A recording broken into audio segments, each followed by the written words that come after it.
क्या आपने कभी ऐसे लोगों को देखा है जो बहुत स्मार्ट हैं लेकिन छोटी छोटी बातों पर अपना आपा खो बैठते हैं? स्कूल में हमें सिखाया जाता है कि आईक्यू ही सब कुछ है, लेकिन असली सफलता की चाबी कुछ और है। उसे कहते हैं इमोशनल इंटेलिजेंस या ईक्यू।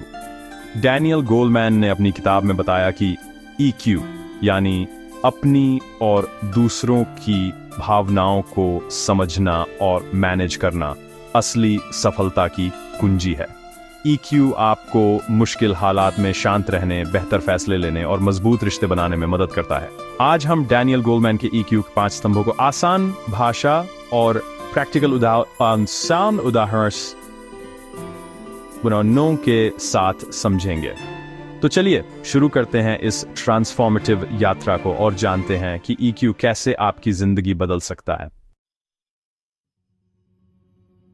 ईक्यू का पहला और सबसे जरूरी कदम है आत्म जागरूकता, यानी अपनी भावनाओं को उसी पल पहचानना जब वे उठ रही हों। अक्सर हम अपनी भावनाओं से भागते हैं, गुस्सा, दुख, डर, इन्हें दबा देते हैं या अनदेखा कर देते हैं। लेकिन जब तक आप नहीं जानेंगे कि आपके अंदर क्या चल रहा है, आप उसे मैनेज नहीं कर सकते। ये बिल्कुल वैसा है जैसे बिना डैशबोर्ड देखे कार चलाना। आत्म जागरूकता का मतलब है अपनी भावनाओं को बिना जज किए स्वीकारना। हाँ, मुझे गुस्सा आ रहा है या मैं डरा हुआ हूं। इसे अपनाने का सबसे आसान तरीका है जर्नलिंग। हर रात 5 मिनट लिखिए कि आपने दिन भर क्या महसूस किया। दूसरा तरीका है ध्यान। सिर्फ अपनी सांसों पर ध्यान दें। खुद से पूछना शुरू कीजिए, मैं अभी क्या महसूस कर रहा हूं, क्योंकि बदलाव की शुरुआत हमेशा अंदर से होती है। अगला कदम है आत्मनियमन, यानी अपनी भावनाओं को मैनेज करना, न कि उन्हें दबाना।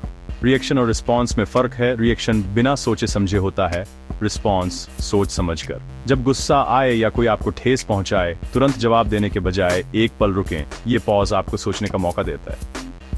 गहरी सांस लें या 10 तक गिने। ये तकनीकें आपको इमोशनल हाईजैक से बाहर निकालती हैं। अपनी भावनाओं को नाम दें। मुझे गुस्सा नहीं बल्कि निराशा हो रही है।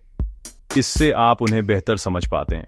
याद रखिए, भावनाओं को खत्म नहीं करना है।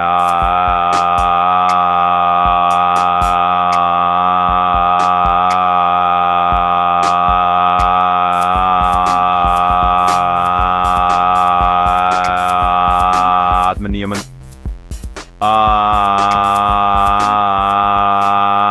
आपको यही सिखाता है।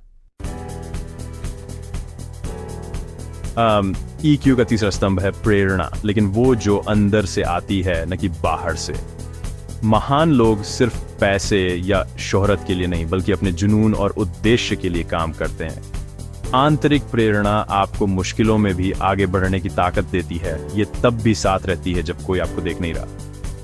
इसे जगाने का तरीका है अपने बड़े लक्ष्यों को छोटे हिस्सों में बांटिए। हर छोटी जीत का जश्न मनाइए। अपने क्यों को हमेशा याद रखें। जब मकसद साफ होता है, रास्ता आसान हो जाता है। जब आपका काम आपके जुनून से जुड़ जाता है, तो मोटिवेशन अपने आप मिलती है।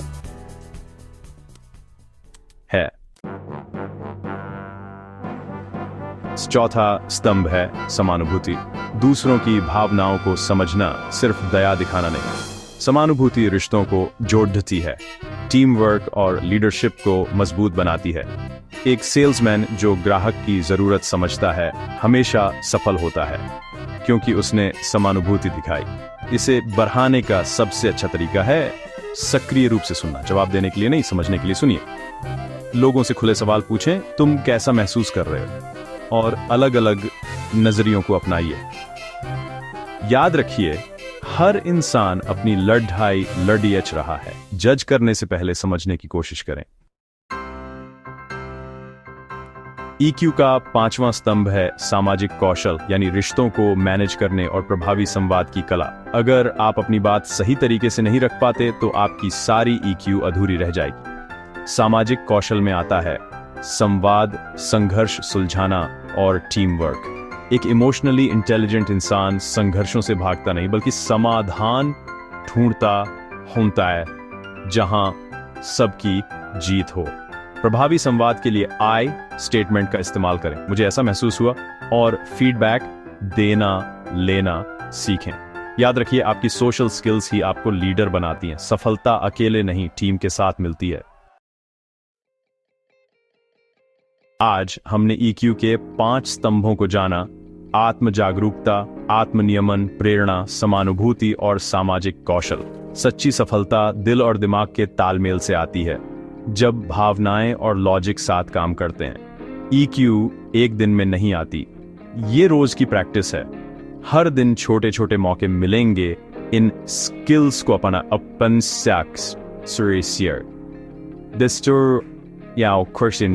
हैं दिस EQ आपके लिए कितना जरूरी है।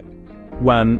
किस स्तंभ पर आपको सबसे ज्यादा काम करने की जरूरत है? अगर वीडियो पसंद आया हो तो लाइक करें, शेयर करें और चैनल को सब्सक्राइब करना ना भूलें। धन्यवाद।